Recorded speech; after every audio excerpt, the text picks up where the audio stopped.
श्री कृष्ण और कालिया नाग।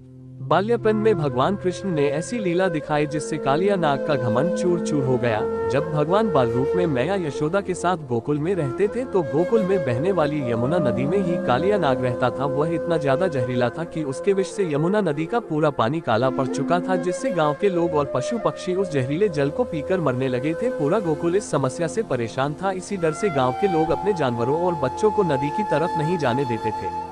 भगवान श्री कृष्ण ने किसका उद्धार नहीं किया था, वह सब कुछ जानते थे। तब भगवान ने कालिया नाग को सबक सिखाने की ठान ली। एक दिन श्री कृष्ण ने अपने सभी मित्रों को इकट्ठा किया और यमुना नदी के पास खेलना चल गए।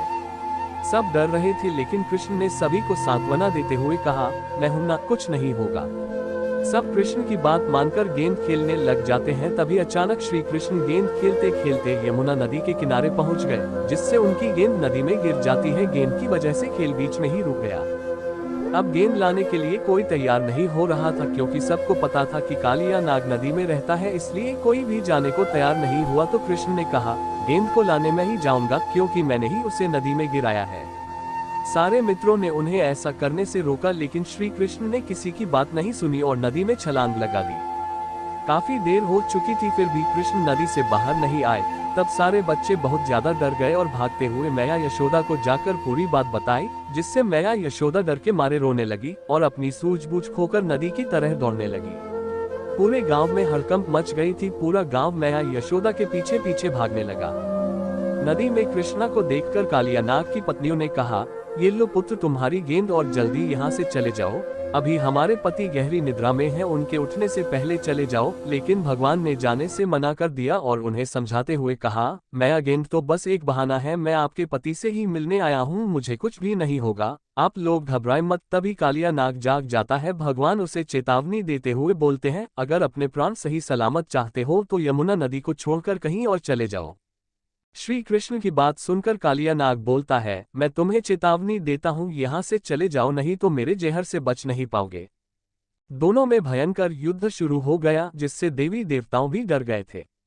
काफी देर तक युद्ध चलता रहा, जिससे नदी में ऊंची ऊंची लहरें उठने लगी। अब मैया यशोदा के आंसू रुक नहीं रहे थे और गोकुलवासी भी घबराने लगे थे। कालिया नाग ने श्री कृष्ण पर भयंकर विष से हमला किया, लेकिन विष के भगवान पर कोई असर नहीं हुआ। भगवान कालिया नाग के फन पर खड़े हो गए, जिससे कालिया को तुरंत एहसास हुआ कि यह कोई साधारण बालक नहीं है। अंततः उसने कृष्ण से माफी मांगी। भगवान ने कालिया को यमुना छोड़ने के लिए बोला, मैं तुम्हें क्षमा करता हूँ, तुम वापस अपने स्थान रमणक द्वीप पर लौट जाओ। इस पर कालिया नाग ने कहा, हे प्रभु, वहां गरुड़ पक्षी मुझे मार डालेगा, उसी से जान बचाकर अपनी रानियों को लेकर मैं यहाँ आ गया था, क्योंकि सौभरी ऋषि के श्राप के कारण गरुड़ यमुना नदी के पास नहीं आ सकता। भगवान ने कहा, तुम चिंता मत करो, वो अब तुम्हें कुछ नहीं करेगा, क्योंकि मेरे चरणों के निशान तुम्हारे फन पर हैं, उसे देखकर गरुड़ तुम्हारा कुछ नहीं करेगा। चलो, मुझे अब बाहर ले चलो।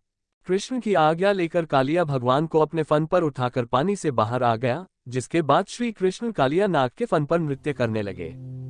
यशोदा मैया और नंद बाबा, साथ ही सारा गोकुलवासी कृष्ण की यह लीला देखकर अचंभित हो गए थे। सभी लोग खुशी के मारे नाच रहा थे। उधर देवी देवताएं भी भगवान की लीला देखकर मोहित हो गए थे। जिसके बाद कालिया नाग अपनी पत्नियों के साथ अपने स्थान पर वापस लौट गया। भगवान श्री कृष्ण को सही सलामत देखकर मैया यशोदा ने उन्हें अपने गले से लगा लिया और पूरा गोकुलवासी बहुत खुश था। कालिया नाग पर विजय पाने को भी नाग पंचमी के रूप में मनाया जाता है।